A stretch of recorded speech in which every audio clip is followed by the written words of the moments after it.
I've changed the title a little bit, and I will tell you why this change while I go. You can all see me now. So see my screen now, right? Okay. So it's about morphosyntactic and morphosemantic differences between sound and the broken plurals in classical Arabic, with reference to some specific occurrences in the Quran.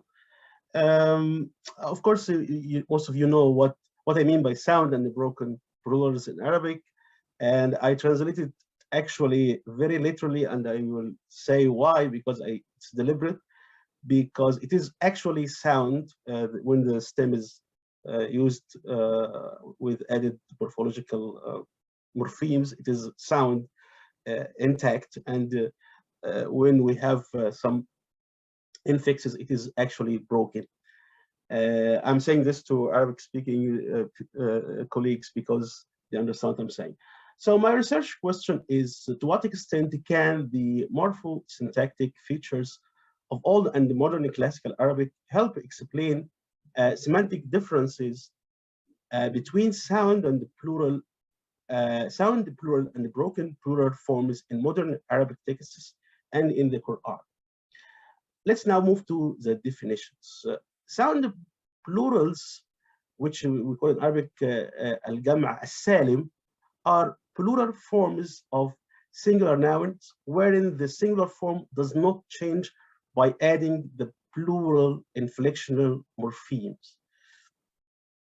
For example, if I say a word like mu'min, I will say mu'minun, the basic, the stem mu'min is not changed by adding the morpheme, the inflection morpheme, waw and noon, and it mu'minat by adding the inflection morpheme alif and ta. So this is why it is called sound, because it is kept intact. The stem is kept intact. In the case of broken plurals, on the other hand, there are plurals wherein the singular form changes radically when the noun is pluralized through complex agglutinative processes, whereby the broken plural morphemes changes the singular form, usually by affixation, infixation, or both. When we say katib and kutab, as you can see, it's a complex affixation process. This is why it is the stem is broken by this affixation process.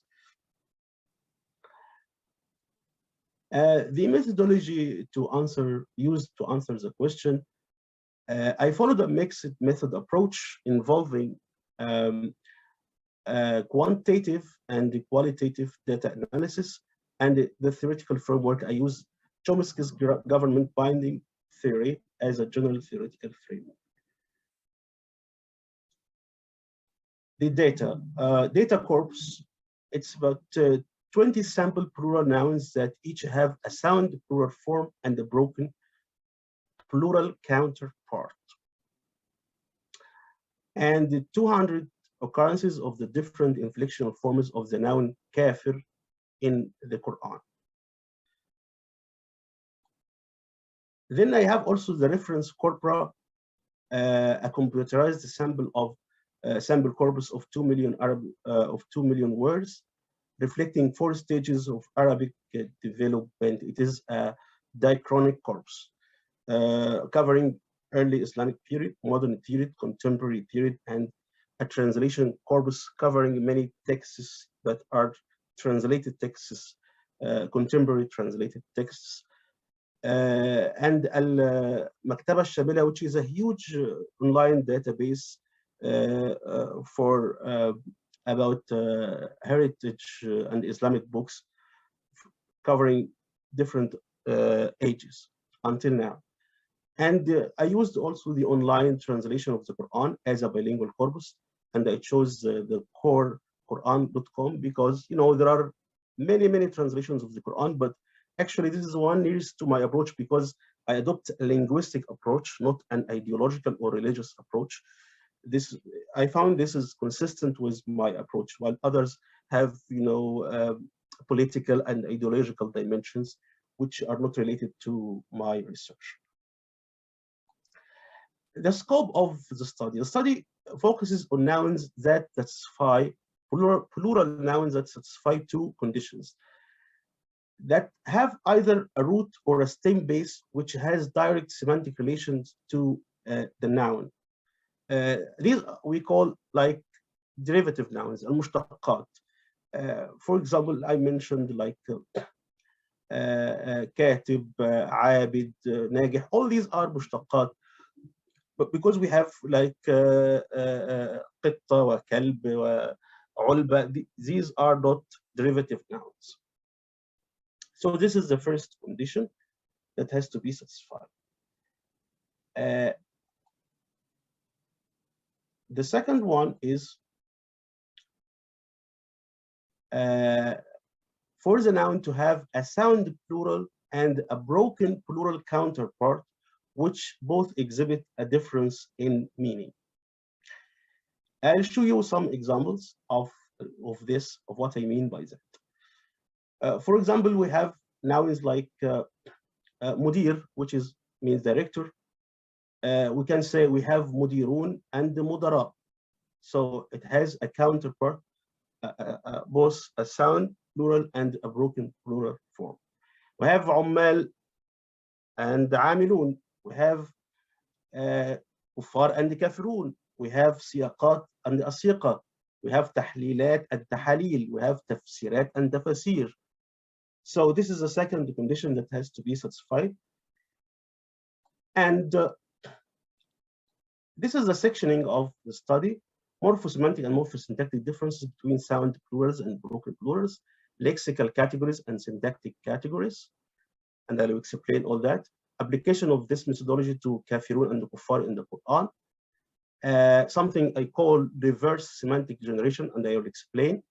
And then translational implications. Let's talk about the morphosemantic and morphosyntactic differences between sound plurals and broken plurals.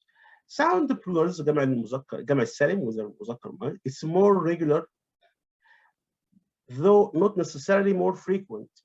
We have to differentiate between regularity and frequency. For example, we have like تقرير, تقريرات, and تقارير.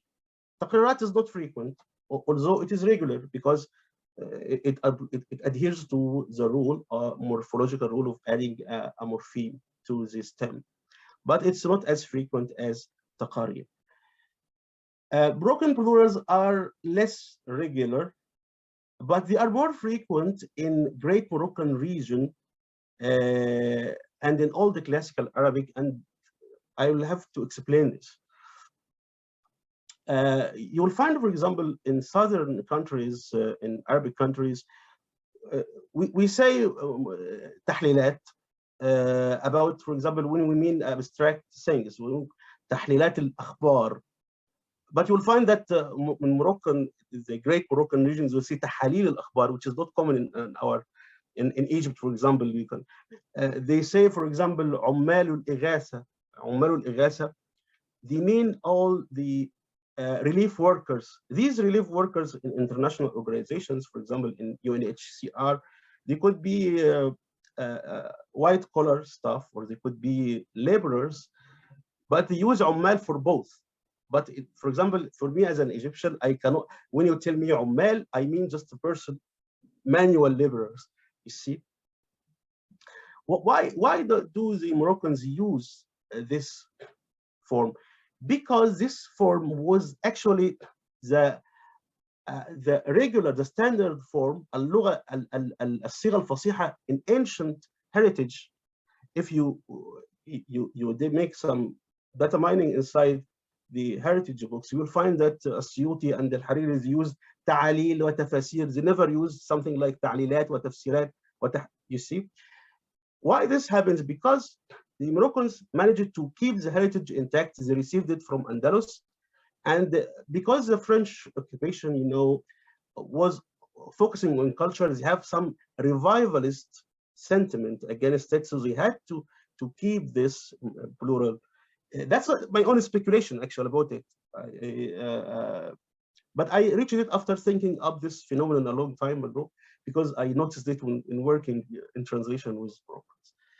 And the second thing is the sound plurals are root-based, while the brokens are stem-based. And I'll explain this. Root-based means directly deriving from verbs, while the broken plurals are the plural of the stem.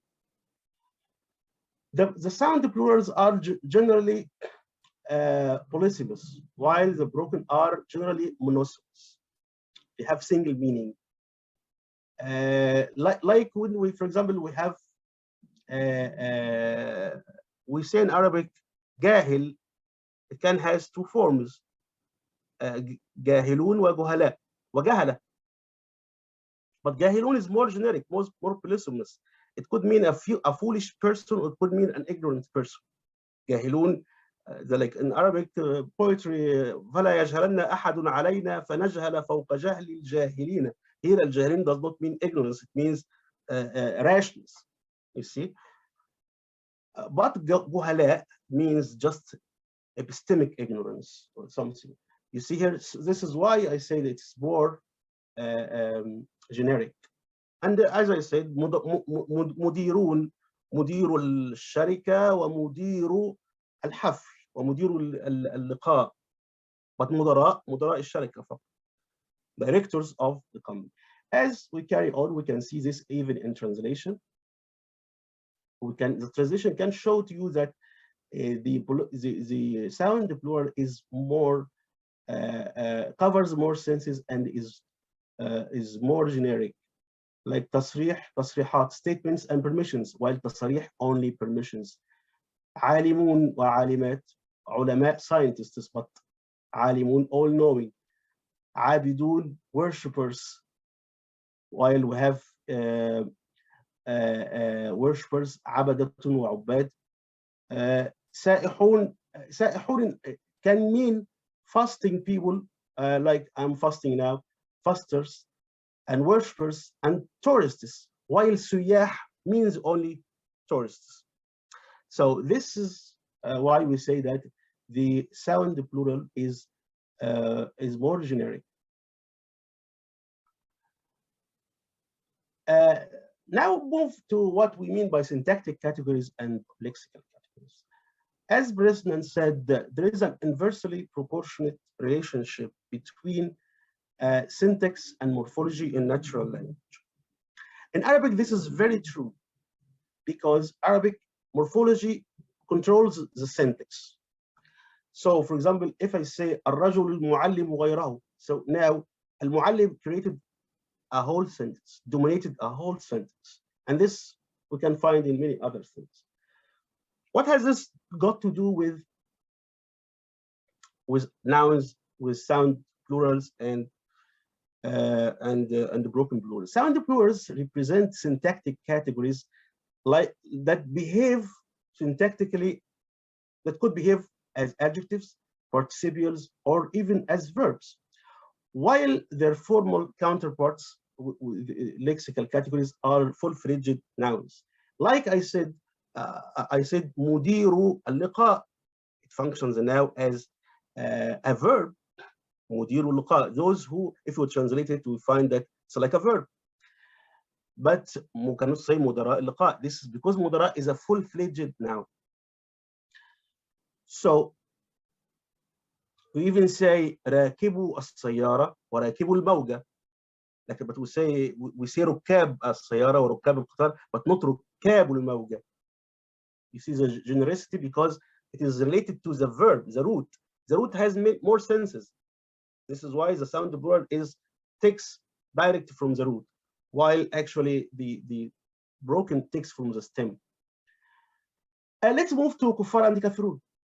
Now we find also discovery that asserts these findings. We have Kufar in the Quran is the broken plural of kafir, which has 30 occurrences only, while Kafiroon with inflectional forms has 187 occurrences, which proves my point that the Kafiroon is more generic. It's more generic syntactically and semantically, and we'll see how this happens through examples. Concerning the syntactic genericity, the sound plural can function as an attributive adjective, as in لا ييأس من روح الله إلا القوم الكافرون, the disbelieving people. It can function as a predicative adjective, أنهم كانوا كافرين, they were unbelievers. It can be a noun simply because it's generic. لا يتخذ المؤمنون الكافرين أولياء, the disbelievers. It could be a verb. إن بما أرسلتم به كافرون. We reject what you are said. And you show the translation shows the syntactic function. Am I clear so far? Do you have any questions or need before I carry on? Okay, so now let's move to the morphosemantic behavior. The morphosemantic behavior for the noun kufar is fixed because it is unmarked. It is just a noun, so it behaves only as it refers to the historical unbelievers, Kufar Quraysh. These the unbelievers of faith, the theological unbelievers who did not accept Islam out of theological arrogance or whatever, rather than any theological grounding. The Quran keeps log of this and delineates it when it says, وَلَأَنْ سَأَلْتَهُمْ مَنْ خَلَقَ السَّمَاوَاتِ وَالْأَرْضِ لَا يَقُولُونَ اللَّهُ فَأَنَّ يُؤْفَكُونَ. So they are actually kuffar. This means that they actually believe in God, but they are covering their face. And you can see the striking similarity between kafara and the cover in English. Cover, because kafara in Arabic originally means to cover something, to hide it. So they are actually hiding their face. So, but there is one instance where kufar is used metaphorically to communicate the idea that unbelievers actually hide this face. This is in the علوان الحاج ولا عون ولا كمثل غيث أعجب الكفار نباته. The Quran compares الكفار with those who hide, the planters who cover the seeds under the earth. And this metaphor is used as a reference for all the 30 occurrences. Let's see the morphosemantic behavior of kafirun. We find it's multiple. It could be, kafirun could be about wrongdoing, not necessarily theological ostracism or theological dissension. You see, وَالْكَافِرُونَ هُمُ الظَّالِمُونَ. It's wrongdoing. Kufr here, kafirun means they are wrongdoers, not disbelievers. بِلِقَاءِ رَبِّهِمْ كَافِرُونَ. It's a partial faith because they might be believing something, other aspect of the faith, but now they are just deny the hereafter. وَلَا تُطِعِ الْكَافِرِينَ وَالْمُنَافِقِينَ. Here it's associated with hypocrisy because there will be Kufar Quraysh will not be among with the Prophet in order to disobey them. This means that he does not refer to Kufar per se, he refers to the hypocrites. Or it could be a neutral sense, meaning just non-belief. وَكَانُوا بِشُرَكَائِهِمْ كَافِرِينَ. In the hereafter, they will disown the bad, the wrongdoers will disown their partners. So this is just in very neutral sense, non-belief, disownment. Now I move to something what I call reverse semantic generation. What does it mean? It means that we can infer the lexical meanings of the stem kafir and the root verb kafara as they occur in the Quranic lexicon by examining the senses of the plural forms. For example, if we take kafir as representing a syntactic category, we'll find that in Surah Al-Baqarah, وَلَا تَكُونُوا أَوَّلَ كَافِرٍ بِهِ. Here it means denial, not unfaith, not non-faith. So because here kafir is a syntactic category, not a lexical category. So if we wanted to pluralize it, we would say kafirun, not kuffar. You see, the reverse generation. But now, وَمَنْ يَرْتَدِدْ مِنْكُمْ عَنْ دِينِهِ, if anyone renounces his faith, turns back from his faith, and dies as an unbeliever, now it is kuffar. If we pluralize it, it will be kuffar. You see? This is the reverse generation.